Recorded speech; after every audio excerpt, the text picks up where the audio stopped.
Tapta Gaurangi Radhe Vrindavaneshwari Vrishabhanusute Devi Pranamami Haripriye Panchakalparurubhyascha Kripa Sindhu Evacha Patihanahavadevyo Vaishnavevyo Namo Namaha Jaya Sri Krishna Chaitanya Prabhu Nityananda Shri Advaita Gadadhara Srivasadi Gaura Bhakta-vrinda Hare Krishna, Krishna Krishna, Hare Hare Hare Rama, Rama Rama, Hare Hare. Today is the Balarama Purnim, the full moon, and the Jayanti appearance of Lord Balaramji, who made his appearance just prior to Lord Krishna during their manifest pastimes in Vrindavan, a little bit over 5,000 years ago. So we know from Bhagavad Gita that Krishna is the Supreme Personality of Godhead, and it is stated everywhere in the Shastras, in the Srimad Bhagavatam also. Krishnastu Bhagavan Swayam. The Lord Krishna, he is Bhagavan, he is God himself. Krishnastu Bhagavan Swayam. But the nature of God is that God is not alone. Like the Christian tracts we used to see back in the 1970s, where they show God on the throne with no face, or they show God as an old man with a big beard, and he is very tired of passing judgment on everyone's sins. That is not God. That is some concept of God that has been concocted and is not in the Shastras. But the Shastras reveal actually who God is. He is Lord Krishna, the most attractive, most beautiful personality, and he is surrounded by his devotees and his expansions. So God, his nature is that he doesn't want to be alone, he wants to enjoy, so he expands himself. And his first expansion is Lord Balarama. And then all the other expansions, they come from Lord Balarama. So Lord Balaram, he is also the Supreme Personality of Godhead. Prabhupada says that Krishna and Balaram, they are the same, except there's a difference in bodily color. Lord Krishna is blackish, and Lord Balaram has a whitish color. So aside from that, he's the Supreme Personality of Godhead. So Krishna and Balaram, they exhibited many, many pastimes in Vrindavan. Now, after Lord Balaram, there are four primary expansions of the Lord called the Chaturvyuha: Vasudeva, Sankarshan, Pradyumna, and Aniruddha. And when Lord Ramachandra appeared, about 1 million years ago or so, in human society, he came with his three brothers, Lord Rama himself, Lakshman, Bharata, and Shatrughna. So at that time, Lord Balaram appeared as Lakshman, the brother of Lord Rama. But in Lord Rama's pastimes, there are many trials and tribulations and travails. And Lakshman, he was the constant companion of Lord Rama throughout all these trials and tribulations. But because he's the younger brother, then he has to follow the instructions of Lord Rama and do whatever he says. So after this, he said, next time when we come, I'm coming as the older brother. No more this younger brother, you telling me what to do. I'm coming as the older brother. I want to be in the superior position. So there you go. So Lord Balaram, he appears as the older brother of Lord Krishna. We had enough of being Lakshman. Too many orders to follow. too many tears and tribulation. So he appeared before Lord Krishna. And Lord Balaram has many, many pastimes also independent of Lord Krishna, seemingly. They took different paths. For example, the devotees, the great devotees of Lord Krishna are who? The Pandavas. Especially Arjuna, to whom Krishna spoke the Bhagavad Gita. But the Pandavas were in direct conflict with the other members of their family, the Kurus, especially Dhirodatta, the son of Dhirodatta, who was always envious of the Pandavas and was not a devotee of Krishna. Yet, somehow or other, Lord Balaram, he favored Dhirodatta. And he was a good friend of his, and he was also his disciple. Dhirodatta learned the art of club fighting from Lord Balaram. Lord Balaram is very expert in fighting with the club. So he taught this art to Dhirodatta, but ultimately Dhirodatta was defeated by Bhima, who knew his secret of his weakness. So when it came time for the Kurukshetra war, Lord Balaram declined to take part in the war. He didn't want to take sides. Although Krishna said that he was neutral, but he was chosen to be the chariot driver of Arjuna. And he said he would not fight, but he would drive Arjuna's chariot. And Lord Balaram declined to participate at all. So he went on pilgrimage during the battle of Kurukshetra. He went pilgrimage all over India to all the holy places. And there are many pastimes associated with this. Later, when Krishna appeared as Lord Chaitanya Mahaprabhu, Lord Balaram also came in the form of Lord Nityananda. So we have Krishna, Balaram, and we also have Gora and Nityananda. And Srila Prabhupada, when he established the Hare Krishna temple in Sri Vrindavan, he established the temple of Krishna and Balaram. So we have the Krishna Balaram Mandir. Many of you have been. Most wonderful temple.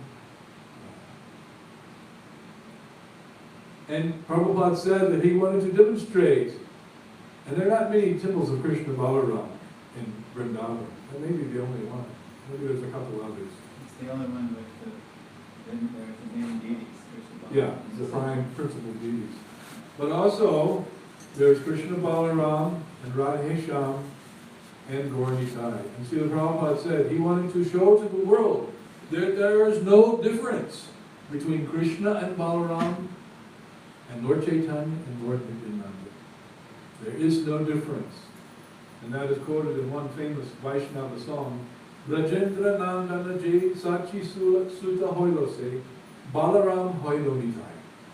Brajendra Nandana, the king of the son of Braj, Sachi Suta Hoilose. He came as the son of Mother Sachi, Lord Chaitanya Mahaprabhu. And Balaram Hoilonitai. Lord Balaram became Nityananda. So there is no difference between Krishna Balaram and Gaura-Nitai.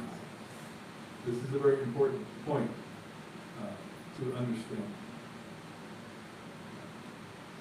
So if you want to understand more of the philosophical ontology of the personality of Godhead and his expansions, then you can read in the Adi Lila of Sri Chaitanya Charitamrita, where all this is explained in very elaborate philosophical detail. And many devotees pick up the Adi Lila and quickly turn past that to the Madhya Lila, where the pastimes begin. This philosophy is very intense. It's very intense reading the Adi Lila, but it's worth a good read and good study.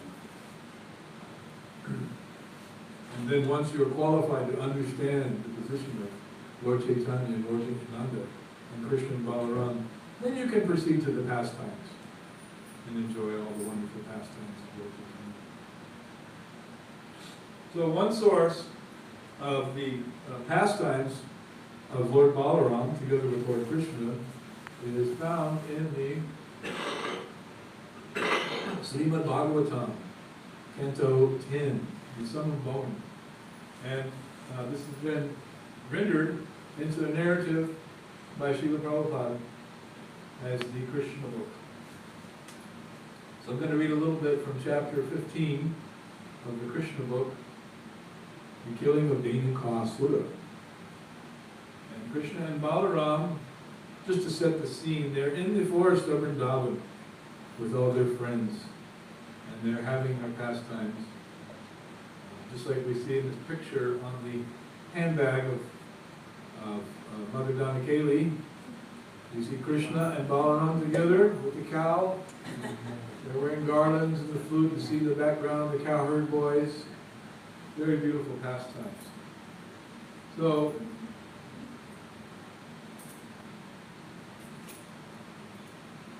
Krishna spoke to his elder brother Balaram. My dear brother, you are superior to all of us, and your lotus feet are worshipped by the demigods. Just see how these trees full with fruits and flowers have bent down to worship your lotus feet. It appears that they are trying to get out of the darkness that has obliged them to accept the form of trees. Actually, the trees born in the land of Vrindavan are not ordinary living entities. Having held the impersonal point of view in their past lives, they have been put into the stationary condition of life. But now they have the opportunity of seeing you in Vrindavan. And they are praying for further advancement in spiritual life through your personal association. I think that the drones, the bees that are buzzing all around you must have been your devotees in their past lives. They cannot leave your company because no one can be a better, more affectionate master than you. You are the supreme and original personality of Godhead. And the drones are just trying to spread your glories by chanting at every moment. I think some of them must be great sages, devotees of your lordship. And they're disguising themselves in the forms of drones because they are unable to give up their company for even a moment. My dear brother, you are the supreme worshipable Godhead. Just see how the peacocks are dancing before you in great ecstasy. The deer, whose behavior is just like that of the gopis, are welcoming you with the same affection. And the cuckoos, who are residing in this forest, are welcoming you with their joyful, sweet cries, because they consider that your appearance in their home is so auspicious. Even though they are trees and animals, these residents of Vrindavan are glorifying you. They are prepared to welcome you to the best of their ability, as is the practice of great souls in receiving another great soul at home. As for the land, it is so pious and fortunate because the footprints of your lotus feet are marking its body. It is quite natural for these Vrindavan inhabitants to receive a great personality like you. The herbs, creepers, and plants are also so fortunate to touch your lotus feet. And by you are touching the twigs with your fingernails, these small plants are also made glorious. As for the hills and rivers, they too are not glorious, because you are glancing at them. Above all, the damsels of Braja, the gopis, are the most glorious because you embrace them with your strong arms, being attracted by their beauty.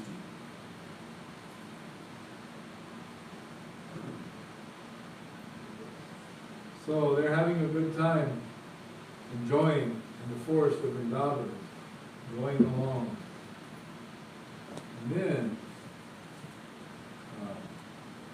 when they felt some fatigue, they would sit down, and Balaram would put his head on the lap of one of the boys, just to take rest. And Krishna would immediately come and begin massaging the legs of Balaram.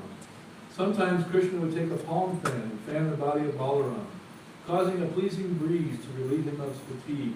Other boys would sometimes dance or sing while Balaram took rest, and sometimes they would wrestle amongst themselves or jump.